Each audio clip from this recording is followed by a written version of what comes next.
अस्सलाम वालेकुम दोस्तों, आपका खैर मकदम है सोशल मीडिया पे। मैं हूँ शबीना खान। जी हाँ, आज जो न्यूज़ सच न्यूज़ चैनल्स पे नहीं दिखता है वो आपको सोशल मीडिया दिखाता है, और सोशल मीडिया पे हम जैसे समाज सेवी लोग आपको सच से रूबरू कराते हैं जो पेड मीडिया। जी हाँ, क्या इस देश में IAS बनना गलत है, गुनाह है, जुर्म है? क्या इस देश में ज़्यादा पढ़ाई कर लेना गुनाह है?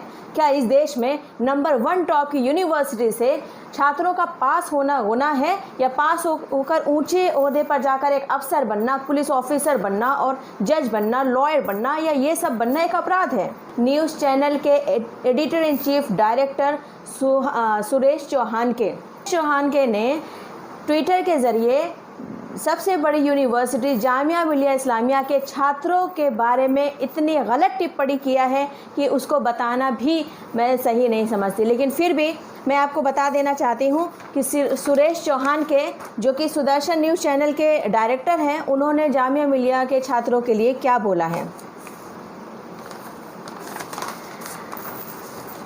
ट्वीट के जरिए चर्चा में रहे सुरेश चौहान के ने बोला है, घुसपैठ पर बड़ा खुलासा।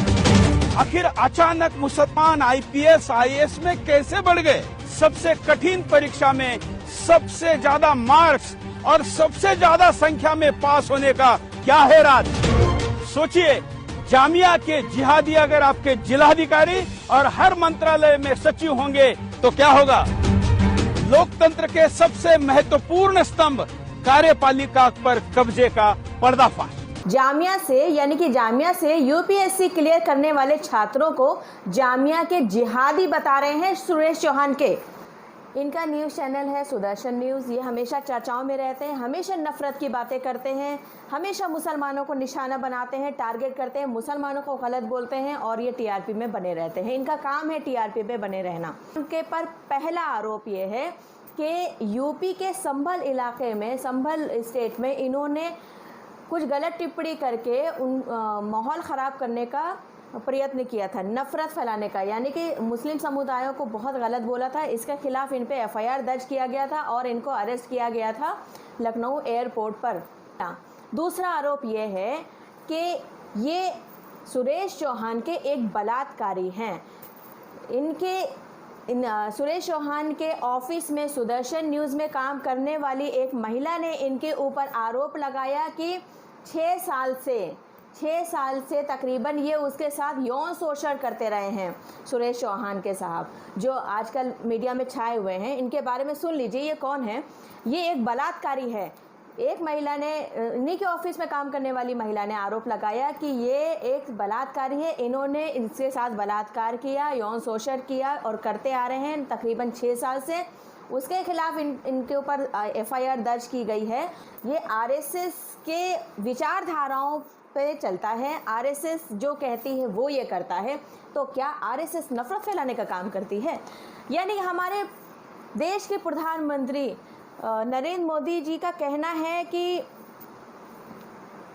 भारत एक सक्षम, आत्मनिर्भर देश बनना चाहिए, शिक्षित देश बनना चाहिए। प्रधानमंत्री क्या, मुख्यमंत्री भी कहते हैं दिल्ली के, अरविंद केजरीवाल का भी ये कहना है कि हमें शिक्षा पे ध्यान देना है, हमें शिक्षित लोगों को बनाना है। हाँ, दूसरे देशों से ज़्यादा हमें शिक्षा पे ध्यान देना है। आज की डेट में जो आपकी जी और नीट की जो परीक्षा हो रही है, एक भी एकेडमिक ईयर ज़ाया न जाए, इसलिए परीक्षा की जा रही है इस कोरोना में भी। तो समझिए शिक्षा को कितना महत्व दिया जाता है। तो क्या ये सुरेश चौहान के प्रधानमंत्री की बातों की अवहेलना कर रहे हैं? उनका ये कहना है कि शिक्षा में जिहादी पैदा हो रहे हैं। मुसलमान अच्छे ओहदे पे नहीं जा सकता, मुसलमान पढ़ नहीं सकता, मुसलमान बिजनेस नहीं कर सकता, मुसलमान क्या करें, मर जाए इस देश में, मतलब ये कहना है। मुसलमान अगर पढ़ने के लिए आगे बढ़ता है उसको पढ़ने नहीं दिया जाता है, मुसलमान कुछ करना चाहता है उसको कुछ करने नहीं दिया जाता है। बड़ी मुश्किल से तो उसकी एंट्री होती है किसी भी क्षेत्र में। क्यों? अब मुसलमानों की क्या जिहादी हो गई इसमें पढ़ाई में, एजुकेशन में क्या जिहाद हो गया? भाई कौन होते हो आप ये बोलने वाले? अब जामिया जैसे इतनी बड़ी यूनिवर्सिटी पे इल्ज़ाम लगाने वाला एक 2% का इंसान जो खुद इतनी गंदी सोच लेके पैदा हुआ है, जिसको ये नहीं पता कि एजुकेशन को कहते हैं कि इंडिया में जो छात्र पढ़ रहे हैं, यूपीएससी एग्ज़ाम क्लियर कर रहे हैं और आईएएस ऑफिसर अच्छे ओहदे पर अगर कुछ बन रहे हैं, तो क्या इसका मतलब ये है कि शिक्षा नहीं लेनी चाहिए उनको पंचर बनाना चाहिए, उनको मतलब जूते साफ करने चाहिए? क्या मतलब है? किस नफ़रत की तरफ इस देश को ढकेला जा रहा है, किस नफ़रत के लिए इस देश को ढकेला जा रहा है? ये सुरेश चौहान के जैसे 2 टके के इंसान आज आए हैं बोलने के लिए, जो बलात्कारी है, जो देवी जैसी बेटियों की जो पूजा करते हैं लोग, उसको नहीं छोड़ता है, अपने ऑफिस में बलात्कार करता है, उसको 6 साल से एक लड़की के साथ बलात्कार करता रहा ये, और ये आज बोल रहा है कि जामिया में जिहादी पैदा हो रहे हैं। नहीं करता, वो दूसरों की क्या इज्जत करेगा?